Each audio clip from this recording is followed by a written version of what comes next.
एक घने जंगल में बहुत सारे पशु पक्षी रहा करते थे। उसी जंगल में एक टुनटुनी नाम की चिड़िया भी रहती थी। टुनटुनी चिड़िया की अभी नई नई शादी हुई थी और वो दुर्गा माँ की बहुत बड़ी भक्त थी। पर उसके ससुराल में उसको सभी पक्षी बहुत परेशान किया करते थे। उसके ससुराल में उसका पति बंटी कबूतर और उसकी सास बबली कबूतरी थी, जो उसे हमेशा उल्टा सीधा सुनाती रहा करती थी। साथ ही उसके साथ बहुत बुरा व्यवहार भी करती थी। एक दिन की बात है, टुनटुनी चिड़िया सुबह सुबह दुर्गा माँ की पूजा कर रही होती है। तभी उसकी सास बबली कबूतरी वहाँ आती है और उससे कहती है, तू पूरे दिन पूजा पाठ ही करती रहती है, घर का काम तो करना मत, जब देखो तब पूजा ही करती रहती है, कामचोर कहीं की। और ये कहकर वो काम करने लगती है। तभी वहाँ पर बंटी कबूतर आता है और अपनी माँ को काम करते हुए देखकर टुनटुनी चिड़िया से कहता है, तुमसे घर का काम भी नहीं होता क्या? अब यहाँ पर सिर्फ खाने आई हो क्या? एक तो तू पहले गरीब है, ऊपर से हमारे घर खाने के लिए आ गई है। बस पूजा पाठ करवा लो इससे, और कुछ होता नहीं है। और ये कहकर वो टुनटुनी चिड़िया को एक दो थप्पड़ मार देता है। टुनटुनी चिड़िया रोने लगती है और कहती है, मैं अभी काम करने ही वाली थी, बस वो पूजा कर रही थी। पूजा करके मैं घर का सारा काम कर दूंगी। पहले घर का काम कर, उसके बाद पूजा पाठ किया कर, वरना किसी दिन मैं तुझे बहुत पीटूंगा। और ये कहकर बंटी कबूतर वहाँ से चला जाता है। फिर थोड़ी देर बाद टुनटुनी चिड़िया से बबली कबूतरी कहती है, अब जल्दी से पूरे घर का काम कर ले, खाना भी बनाना है तुझे, मुझे बहुत तेज भूख लगी है। यदि तूने जल्दी से खाना नहीं बनाया तो फिर मैं तुझे देख लूंगी। और ये कहकर वो भी चली जाती है। उन दोनों की जाने के बाद टुनटुनी चिड़िया बहुत ज्यादा दुखी हो जाती है और रोने लगती है। मैं जब से इस घर में आई हूँ, ये लोग मुझसे अच्छे से बात नहीं करते हैं। पता नहीं मेरे पति भी मुझसे सही से बात नहीं करते हैं, जबकि मैं सिर्फ दुर्गा माँ की पूजा ही तो करती हूँ। इन लोगों को इसमें भी दिक्कत है। अब मैं क्या करूँ? मुझे तो कुछ समझ में नहीं आता है। और ये कहकर टुनटुनी चिड़िया घर के काम करने लगती है। टुनटुनी चिड़िया दुर्गा माँ की बहुत बड़ी भक्त थी। हमेशा भोजन करने से पहले उनको भोग लगाया करती थी, उसके बाद ही कुछ खाती थी। खाना बन जाने के बाद अपनी सास बबली कबूतरी को खाना देने के लिए चली जाती है। तभी उसे याद आता है कि कल तो नवरात्रि है। अरे कल से तो नवरात्रि शुरू है। इस बार तो मैं पूरी नव दुर्गा व्रत रखूंगी और दुर्गा माँ की अपनी मन से सेवा करूंगी। शायद इसी से मेरे घर वाले मुझसे सही से व्यवहार करने लगे। अगले दिन तो टुनटुनी चिड़िया घर का सारा काम करके नहा धोकर तैयार होकर दुर्गा माँ की पूजा करने लगती है। पूजा करने के बाद वो जैसे ही रसोई में खाना बनाने के लिए जाती है, तभी उसकी सास वहाँ आती है और उससे कहती है, अभी तक महारानी खाना नहीं बना पाई है, जबकि कल तुझे अच्छी तरीके से समझा दिया था कि समय पर खाना बन जाना चाहिए, पर फिर भी लगता है तुझे और अच्छी तरह से समझाना पड़ेगा। मैंने घर का सारा काम कर दिया है, बस खाना बनाना ही रह गया है। मैं अभी बना देती हूँ। आज से नवरात्रि शुरू हो गए हैं, इसलिए मैंने दुर्गा माँ की पूजा की थी और इसी वजह से मैं थोड़ा लेट हो गई हूँ, पर मैं जल्दी से खाना बना देती हूँ।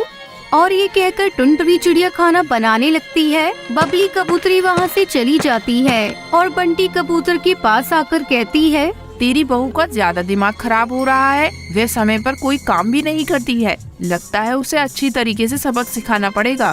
हाँ माँ, तुम ठीक कह रही हो, हमें इसे अच्छी तरीके से सबक सिखाना पड़ेगा, तभी ये मानेगी। और वो लोग एक योजना बनाते हैं। अगले दिन बबली कबूतरी टुनटुनी चिड़िया को अपने पास बुलाती है और उससे कहती है, चल तू जल्दी से तैयार हो जा, मैं तुझे मंदिर घुमा कर लाती हूँ, और तू अपने पति बंटी से भी कह देना कि वह भी तैयार हो जाए। हम सभी लोग आज देवी माँ के मंदिर चलेंगे। ये सुनकर टुनटुनी चिड़िया बहुत ज्यादा खुश हो जाती है और उसके बाद वो सभी अपने घर से दुर्गा माँ के मंदिर के लिए निकल जाते हैं। कुछ देर बाद वो लोग दुर्गा माँ के मंदिर पहुँच जाते हैं। मंदिर पहुँच जाने के बाद टुनटुनी चिड़िया माता की पूजा करती है। बबली कबूतरी टुनटुनी से कहती है, चल मैं तुझे यहाँ के पास वाले तालाब में घुमा कर लाती हूँ। यहाँ पर बहुत ही बड़ा तालाब है, उस तालाब में सिक्का फेंकने से तेरी हर मनोकामना पूरी हो जाएगी। टुनटुनी चिड़िया उस तालाब में जाने के लिए तैयार हो जाती है। तालाब के पास पहुँचने पर बबली कबूतरी कहती है, चल अब तू अपने यहाँ पर जो भी इच्छा हो उसे मांग ले। टुनटुनी चिड़िया एक सिक्का निकालती है और उसे तालाब में डालते हुए अपनी आंखें बंद कर अपनी मनोकामना मांगने लगती है। हे देवी माँ, मेरे घर वाले मुझसे अच्छे तरीके से बात करने लगे और मेरे पति भी मेरे साथ अच्छे तरीके से व्यवहार करने लगे। अभी वो ये सब मांग ही रही होती है, तभी बबली कबूतरी टुनटुनी चिड़िया को तालाब में धक्का मार देती है। उस तालाब में बहुत बड़े बड़े मगरमच्छ रहते थे। टुनटुनी चिड़िया घबरा कर तालाब से बाहर निकलने के लिए उन लोगों से मदद मांगने लगती है। बचाओ, मुझे बचाओ, बंटी जी मुझे इस तालाब से बाहर निकालिए। यहाँ पर बहुत ही बड़े बड़े मगरमच्छ हैं। मुझे इस तालाब से जल्दी निकालिए, वरना ये मुझे मार खाएंगे। इस पर बबली कबूतरी हंसते हुए कहती है, तुझे हम लोग इसलिए तो यहाँ पर लाए थे, तूने क्या समझा हम तुझे यहाँ पर माँ के दर्शन कराने लाए थे? नहीं, हम तो यहाँ पर तुझे मारने के लिए आए हैं, क्योंकि तू कोई भी काम ढंग से नहीं करती है, हमेशा पूजा पाठ ही करती रहती है। अब देखते हैं कि कितना तुझे दुर्गा माँ बचाने आती है। तभी अचानक वहाँ पर दुर्गा माँ प्रकट होती है और टुनटुनी चिड़िया को उस तालाब से बाहर निकालती है। दुर्गा माँ को देखकर बबली कबूतरी और बंटी कबूतर हैरान हो जाते हैं। आपने हमें दर्शन दिए, हमारी किस्मत ही खुल गई। इस पर दुर्गा माँ क्रोधित होते हुए कहती है, मैं तुम्हारे लिए यहाँ पर नहीं आई हूँ, मैं अपने भक्त टुनटुनी चिड़िया के लिए यहाँ आई हूँ, जिसे तुम लोगों ने तालाब में डुबाकर मारने की कोशिश की। इसके बाद दुर्गा माँ टुनटुनी चिड़िया को आशीर्वाद देती है और फिर वहाँ से चली जाती है। दुर्गा माँ के जाने के बाद उन दोनों को अपने किए पर बहुत ज्यादा शर्मिंदगी महसूस होती है। बबली कबूतरी टुनटुनी चिड़िया से कहती है, हमें माफ कर दो, हमने तुम्हारे साथ बहुत बुरा बर्ताव किया है, हमें ऐसा नहीं करना चाहिए था, हमें समझना चाहिए था कि तुम दुर्गा माँ की बहुत बड़ी भक्त हो, मुझे माफ कर दो। मैं तुम्हारा पति हूँ, फिर भी मैं तुम्हें समझ नहीं पाया कि तुम देवी माँ की कितनी बड़ी भक्त हो। कोई बात नहीं, आप लोग मेरे अपने हैं और अपनों से ही गलती होती है। आज के बाद हम तुम्हें कभी भी पूजा करने से मना नहीं करेंगे, तुम्हारा जब मन हो तब तुम काम किया करना। हमें इस कहानी से सीख मिलती है कि हमें कभी भी किसी की भक्ति का मजाक नहीं उड़ाना चाहिए। तो दोस्तों, आज का सवाल ये है 1+2 कितने होते हैं? अगर आपको पता है तो आप हमें कमेंट करके जरूर बताएं। एक घने जंगल में बहुत से पशु पक्षी अपना घर बनाकर रहते थे। उसी जंगल में एक टुनटुनी चिड़िया रहा करती थी। टुनटुनी का घर बहुत पुराना और टूटा फूटा था। उसके पास इतने पैसे नहीं थे कि वो बरसात से पहले उसकी मरम्मत करा सके। बरसात में वो घर टूटकर गिर गया। टुनटुनी के घर के सामने ही कालू कौवा रहता था। टुनटुनी उसके पास मदद मांगने गई। कालू भैया, बरसात में मेरा घर टूट गया है। हाँ हाँ, वो तो मुझे दिख रहा है, मैं कोई अंधा तो हूँ नहीं, पर तुम मेरे पास आई क्यों हो? कालू भैया, अगर आप बारिश का मौसम बीतने तक के लिए मुझे अपने घर में पनाह दे दे तो बड़ी मेहरबानी होगी। आपका घर तो बहुत बड़ा मजबूत है। अरे मेरा घर बड़ा और मजबूत है तो क्या सारे बेघर पक्षियों को अपने घर में घुसा लूं? हैं? मैं तुम्हारी मदद नहीं कर सकता। फिर टुनटुनी चिड़िया बाज के पास गई। उसका भी घर बहुत बड़ा मजबूत था। बाज भैया, अगर आप बारिश का मौसम बीतने तक के लिए मुझे अपने घर में पनाह दे दे तो बड़ी मेहरबानी होगी। आपका घर तो बहुत बड़ा और मजबूत है।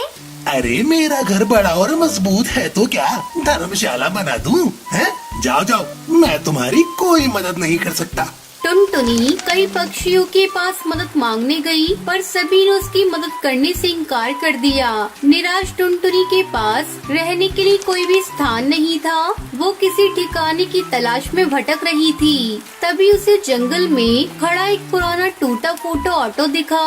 इस जंगल से होकर कभी एक सड़क गुजरती थी, पर किसी कारणवश अब ये सड़क और ये ऑटो मनुष्य द्वारा प्रयोग नहीं किया जाता था। जंगल के पक्षी इंसानों के भय के कारण इस जगह से दूरी रहते थे।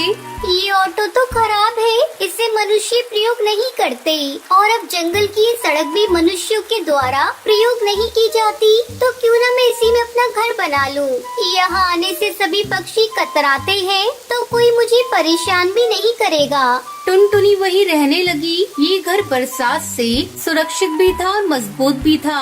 टुनटुनी वहाँ खुशी खुशी रहने लगी। अब घर की तो व्यवस्था हो गई थी, पर भोजन का कोई ठिकाना ना था। एक दिन वो आसपास घूमने गई तो उसने पाया कि एक पेड़ के पास अनाज की एक बहुत बड़ी सी बोरी पड़ी थी। लगता है ये जगह कभी इंसानों की थी। चलो भी अनाज मेरे काम आएगा। ईश्वर की कृपा से मेरे भोजन की चिंता भी दूर हो गई। एक दिन कालू की नजर टुनटुनी पर पड़ी। वो खुशी से चहचहा रही थी। कालू से किसी की खुशी देखी नहीं जाती थी। उसे बहुत आश्चर्य और गुस्सा भी आया। अरे ये टुनटुनी तो बहुत गरीब है और बारिश में इसका घर भी टूट चुका है, फिर भी ये इतने खुश क्यों है? चलो इसका पीछा करके पता लगाता हूँ। कालू ने टुनटुनी का पीछा किया तो पाया कि वो जंगल में पड़े एक पुराने और खराब ऑटो में रहा करती है और उसी ऑटो के पास अनाज की इतनी बड़ी बोरी रखी है कि टुनटुनी जिंदगी भर भी खाए तो भी खत्म ना हो। ये टुनटुनी तो बहुत चालाक निकली। मनुष्य के डर से कोई भी पक्षी इस ऑटो के आसपास ही नहीं आता, इसलिए कोई नहीं जानता कि यहाँ पर अनाज का इतना बड़ा भंडार रखा है। अरे इतना अनाज मिल जाए तो भोजन की तलाश में दर दर भटकना ना पड़े। क्यों ना मैं इस टुनटुनी की बच्ची को यहाँ से भगाकर खुद इस ऑटो पर कब्जा कर लूँगा। टुनटुनी, आज से ये ऑटो घर मेरा है, तुम यहाँ से चली जाओ वरना मैं तुम्हें बहुत मारूंगा। अरे कालू भैया, मैं कहाँ जाऊँ? मेरा घर तो बारिश में टूट गया है। मुझे इस बात से कोई लेना देना नहीं। आज के बाद ये ऑटो घर मेरा है। कालू ने टुनटुनी को मार मार कर वहाँ से भगा दिया और आराम से टुनटुनी के घर में रहने लगा। बेचारी टुनटुनी ने नजदीक ही एक पेड़ पर अपना छोटा सा घोंसला बना लिया और दुख के दिन काटने लगी। उसी जंगल में रहने वाला जिगरबाज और कालू की बड़ी दुश्मनी थी। एक दिन जिगरबाज ने कालू कौवे को देखा तो वो एक डाल पर बैठा गुनगुना रहा था। अरे ये कालू इतना खुश क्यों है? इतनी बारिश में जब सभी पक्षी अपने घर और खाने को लेकर चिंतित हैं, तो ये कालू इतना निश्चिंत क्यों है? मुझे इसका पीछा कर देखना चाहिए कि आखिर माजरा क्या है। देखूं तो ये बेवकूफ आखिर क्या खिचड़ी पका रहा है। जिगरबाज ने कालू का पीछा किया तो उसे भी उस ऑटो घर और वहाँ रखे अनाज के बड़े भंडार का पता चल गया। वो देखकर उसे लालच आ गया। अच्छा तो ये बात है, कालू के हाथ अनाज की पूरी बोरी लग गई है। अरे इतना अनाज तो वो जीवन भर खाएगा तो भी खत्म नहीं होगा। क्यों ना मैं इसे यहाँ से मार कर भगा दूं और खुद इस ऑटो घर पर कब्जा कर लूं। आज से ये ऑटो घर मेरा है, वरना मैं तुम्हें मार मार कर तुम्हारा भरता बना दूंगा। अरे वाह, तुमने कह दिया और मैंने मान लिया। मैंने भी हाथों में चूड़ियां नहीं पहन रखी हैं। मैं अपने घर और अनाज पर तुम्हें कब्जा नहीं करने दूंगा। अच्छा तो ये बात है बेटू। बाज और कालू एक दूसरे से लड़ पड़े। दोनों बुरी तरह घायल हो गए और आखिरकार मर गए। टुनटुनी दूर पेड़ पर बैठकर सारा माजरा देख रही थी। उन्हें ऑटो के पास मृत हालत में देखकर अफसोस करने लगी। लालच बुरी बला है। अगर ये दोनों चाहते तो साथ साथ साझा करके यहाँ रह सकते थे, पर अकेले सारे अनाज पर कब्जा जमाने के लालच में ये दोनों अपने प्राणों से हाथ धो बैठे। टुनटुनी फिर उसी ऑटो घर में लौट आई और खुशी खुशी रहने लगी। इस कहानी से हमें शिक्षा मिलती है कि हमें मिलजुल कर रहना चाहिए और लालच नहीं करना चाहिए।